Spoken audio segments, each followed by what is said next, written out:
ได้ห้องนวดแล้วสิได้ห้องนวดห้องนวดกัน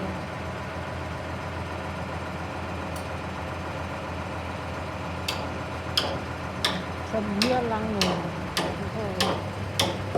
พอกรถนี่นะ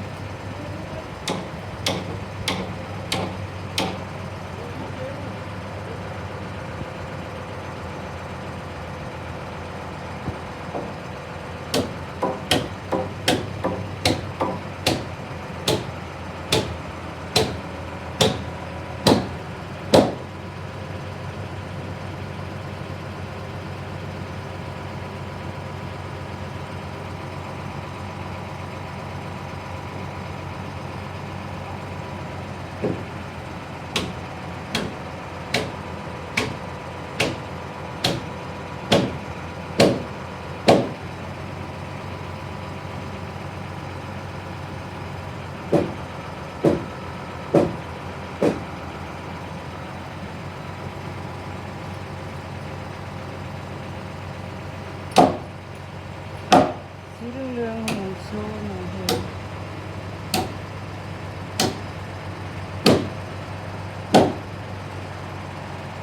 คนเห็ดเลี้ยงกับเขา